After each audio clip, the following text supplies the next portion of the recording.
Келесі түсіндіретін зат ол инерция. Бағаналы бері байқағандарыңыз бойынша ортақ күш ол нөлге тең болып жатты.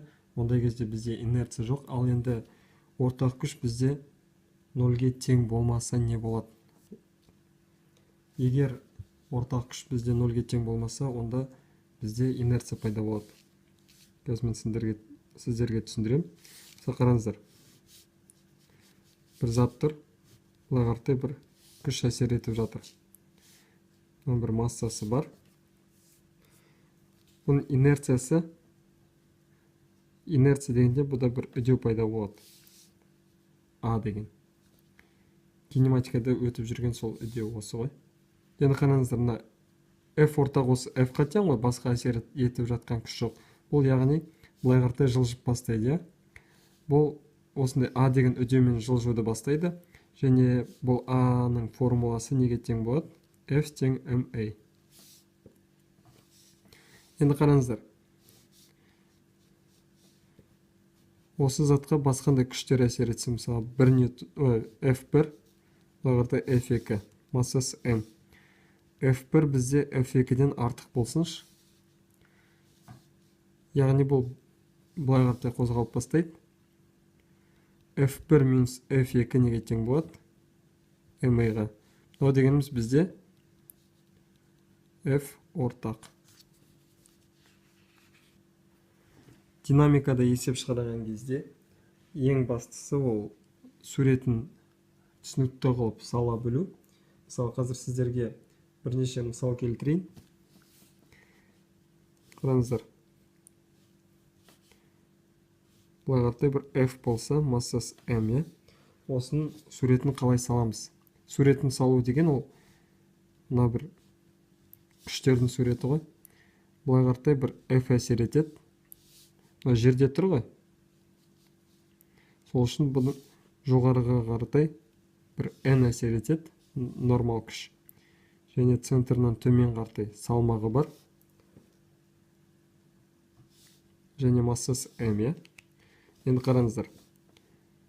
N бұл жерден неге тең болады? Салмағына. Ал F неге тең болады? ma-ға. Бұл бұлай қаратай жылжып бастайды дегенді білдіреді. Келесі бір сурет ол мынандай. Мұнда m1, m2, бұлай қаратай бір күш әсер етеді. Біз m1-ді және m2-ні бөлек-бөлек бір система ретінде қарастырамыз. Қараңыздар, m1-дің суретін бөлек салайық. m1, бізде бұлай қаратай күш әсер етеді, F деген. Төмен қаратай не әсер етеді? Салмағы бар. Жоғары қаратай нормал күш бар. Және екеуінің арасында бір не бар ғой? Контакт бар ғой? Осы жерден бұған бір басқандай күш әсер етеді. Оны біз R деп алайық. Енді қараңыздар.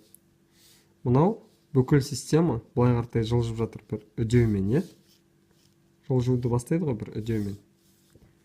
Вертикалды күштерді теңестіретін болсақ, n неге тең? W-ға. Басқа ешқандай вертикалды күш жоқ. Ал енді горизонталды күштерді қарайтын болсақ, F минус R. Бұл бізде ортақ. F ортаққа тең. Бұл бұлай қаратай бір үдеумен қозғалған үшін оның инерциясы болады. Ол ma-ға тең. m1-ға тең.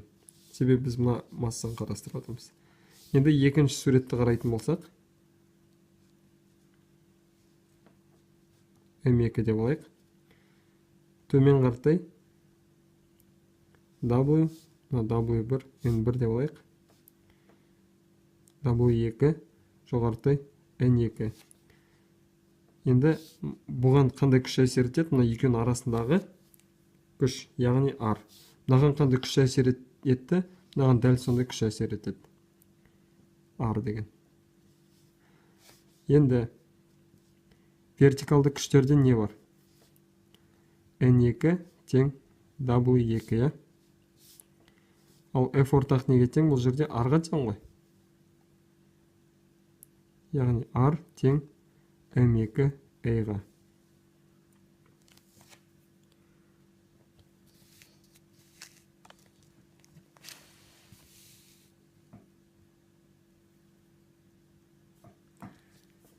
Келесі бір мысал.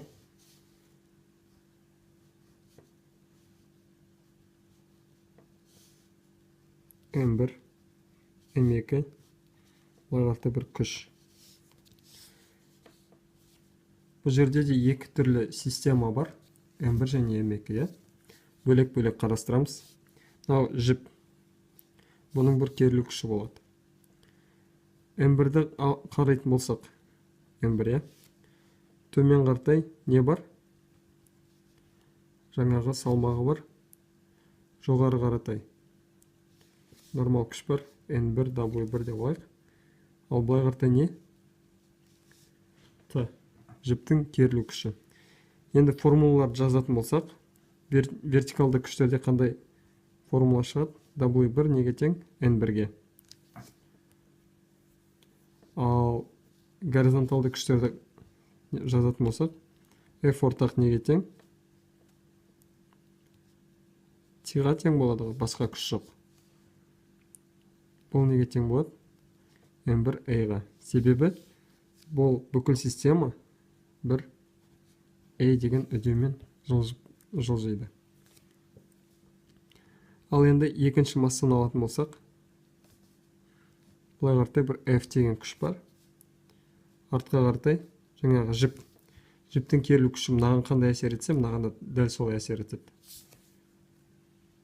Және астыға қартай салмағы, жоғары қартай нормал күш. Нормал күш неге тең болады? Вертикалды күштерді теңестірсек, ол салмағына тең болады, я? Ал горизонталды күштерді қарайтын болсаңыздар, F ортақ неге тең? F минус T тең болады M2 E-ға. Дұрыс па? Келесі бір системаның суреті бізде мынандай болады.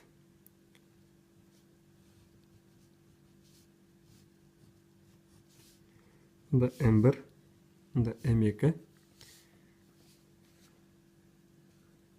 Бұлай қартай жылжиды ғой. Бұлай қартай құлап жатыр деген сөз. Яғни бізде үдеу бұлай қартай болады. Мұнаны алдымен қарастырайық. Қандай күштері бар? Салмағы бар. Жоғары қартай нормал күш бар. Және оңға қаратай бұл жерде бір жіптің керілу күші болады. Вертикалды күштер мынау болса, горизонталды күштер F ортақ неге тең?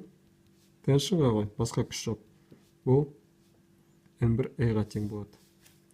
Ал енді мынаны алатын болсақ, екінші массаны.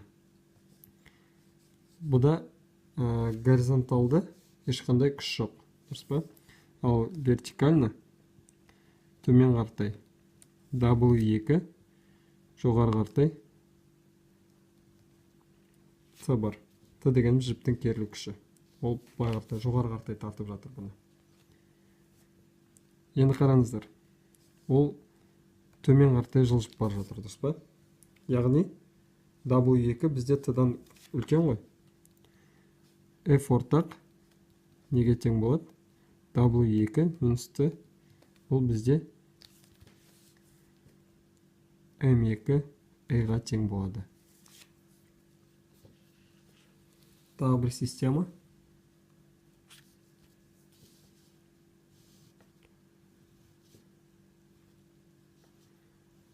Егер осында бір наклонмен болса, жерде бір альфа деген наклоны болса, M1 болсын, M2 болсын, я? M1-ге қандай күштер әсер етеді? мына жер альфа ғой, төмен қаратай W1, нормал күш мына жерден мына столға 90 градуспен әсер етеді, N. Бұлай қаратай тиді. Және бұл үдеуі қалай? Жоғары қаратай ғой, бұлайынан қозғалып жатыр. Формулалар қандай болады? Біз бұны енді X және Y координаталарын кішкене жылжытамыз. Бұлай қаратай. Негізі осындай ғой. X бұлай болса, X-ті енді бұлай деп аламыз. Ал Y бізде бұрын бұлай болса, Y-ды бұлай деп аламыз. Қараңыздар. Мынау W төмен. Бұлай қаратай. W1 Y. Ал бұлай W1 X әсер етеді. Себебі біз мына координатаны X координатасы, мынаны Y координатасы деп алдық. Енді бұлар неге тең болады? Бұны табу үшін бізге алдымен мынау альфа бола ма, жоқ әлде мынау альфа бола ма, соны табу керек. Оны қалай тапсақ болады? Қараңыздар.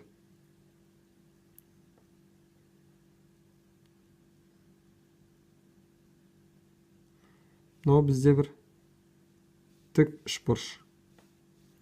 Мына жеріміз 90 градус.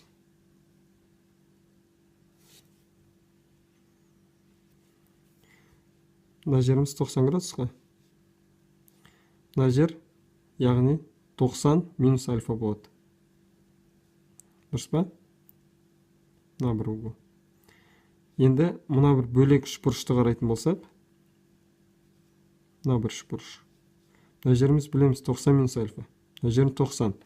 Яғни мына бір угол. Сонда бізде не болды? Бұлай болса, W1 Y, W1 X болса, мына жеріміз бізде альфаға тең болады екен. Яғни W1 Y, W косинус альфаға, W1 X, W1 синус альфаға тең болады. Енді формулаларды жазатын болсақ, Y координатасында бізде N тең W1 Y, яғни W1 косинус альфа. Ал X координатасы бойынша жоғары қаратай тәнш, жоғары қаратай T, бұлай қаратай W1 X. Және бұл бұлай қаратай қозғалып жатыр. Инерциясы бар, е? F ортақ неге тең болады? T минус W1 X тең болады M1 A-ға. Біз W1 X-ті білеміз неге тең екен? T минус W1 синус альфа тең болады M1 A-ға. Демек бізде осындай екі формула шықты. Ол бірінші жүйеден. Енді екінші жүйеге көшетін болсақ, суретін салайық алдымен. Жоғары қаратай T, төмен қаратай W2. Горизонталда ешқандай күш жоқ, яғни F ортақ неге тең? W2 бізде көп деп алдық. Себебі ускорение былай ғой. W2 минус T неге тең болады? M2 A-ға.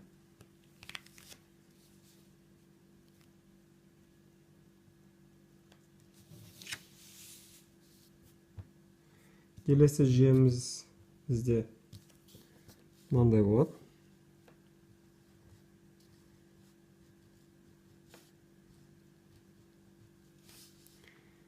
Мынау M1 болсын, мынау M2 болсын. Мынау бір жоғары қаратай ілініп тұрды.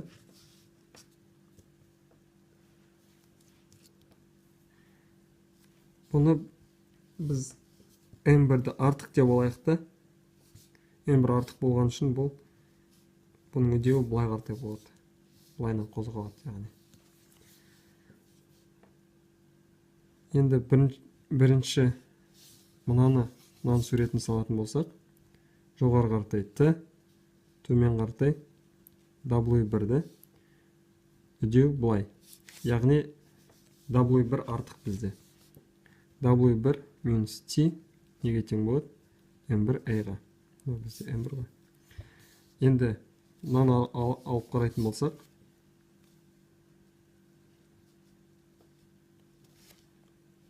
M2, ускорение бізде жоғары қаратай. Жоғары не бар? T бар, төмен қаратай W2 бар.